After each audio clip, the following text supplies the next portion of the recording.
जी।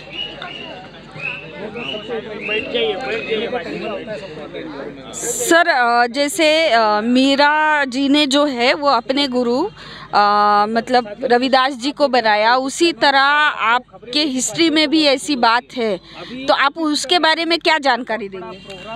देखिए, ऐसा है कि पूरे देश के अंदर क्षत्रियों को हमेशा शेड्यूल कास्ट और शेड्यूल ट्राइब का दुश्मन बनाया आज तक शासक वर्ग ने। ऐसे बहुत सारे उदाहरण हैं जिसमें अधिकतम क्षत्रिय राजा न्यायप्रिय हुए।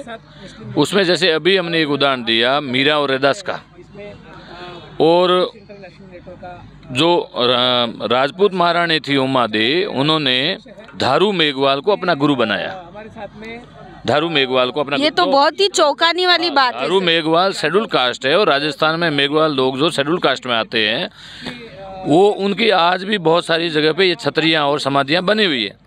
दूसरी बड़ी बात है कि आज से 500 साल पहले, आज जब पूरे देश के अंदर ब्राह्मणवादी लोग बार बार क्षत्रियों को बदनाम करते हैं कि ये घोड़ी पे चढ़ने नहीं देते शेड्यूल कास्ट शेड्यूल ट्राइब के लोगों को, तो आज से 500 साल पहले पाकिस्तान में जो अमरकोट है, वो उस समय इंडिया में था, अमरकोट के राजा खीहरा थे।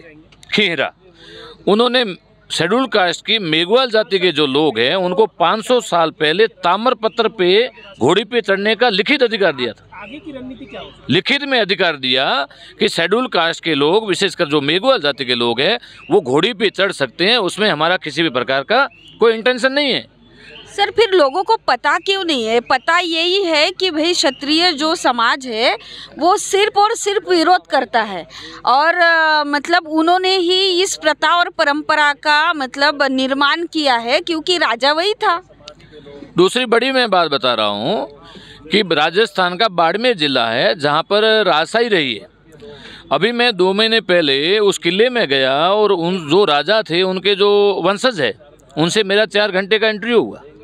उन्होंने ये बताया कि हमारे जो जिले की जो सीमा थी उसमें रहने वाले जो लोग टैक्स देते थे, तो उस टैक्स के बदले हमारी ये जिम्मेदारी रहती थी कि कोई आदमी, हमारे जो सीमा में रहने वाला जो आदमी है, उसके किसी भी प्रकार सुरक्षा को लेकर गारंटी थी।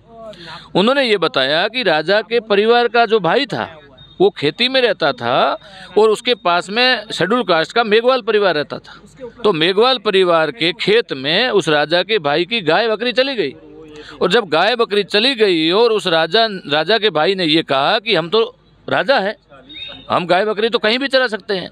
जब उस मेघवाल परिवार ने राजा को जाकर ये बात बताई कि आपके भाई लोग हमारे खेतों में इस प्रकार का ये कर रहे हैं, तो उस राजा ने अपने भाई को देश निकालने का ऑर्डर दिया। क्या दिया?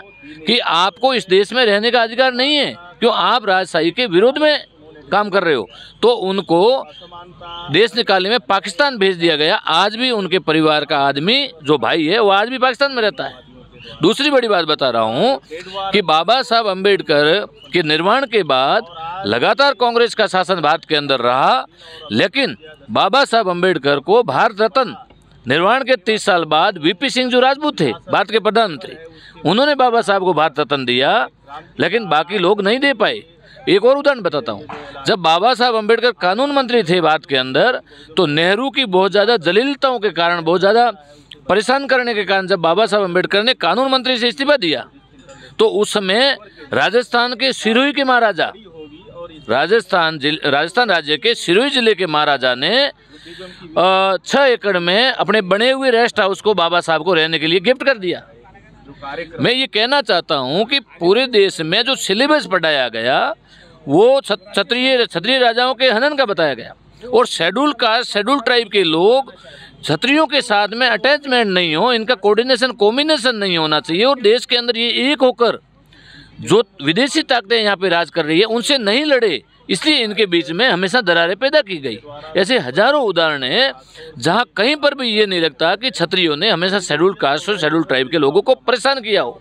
ऐसे बहुत सारे उदाहरण हैं। जी, जैसे हमें जो जानकारी है सयाजीराव गायकवाड़ महाराज जो क्षत्रिय समाज से ही थे, और मतलब शाहू महाराज जो बाबा साहब के वक्त में। लेकिन ये जो हिस्ट्री है, जितना एससी समाज ने उठाया उतना क्षत्रिय समाज ने उठाया नहीं, क्या कारण है? देखिए, ऐसा होता है कि एससी समाज ने उठाया क्योंकि वो हमेशा प्रताड़ित रही, और क्षत्रिय लोग हमेशा जो उनके रजवाड़े थे वो राज में रहे आज़ादी से पहले।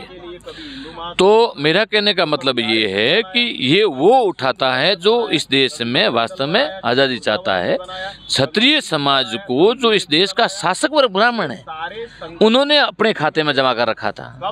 ये तो वामन मेश्राम का हम बहुत बहुत शुक्रगुजार करते हैं कि उन्होंने क्षत्रिय मूल्यवासी संगठन बनाकर देश को एक बहुत बड़ी दिशा दी है कि क्षत्रिय भी हमारे भाई हैं।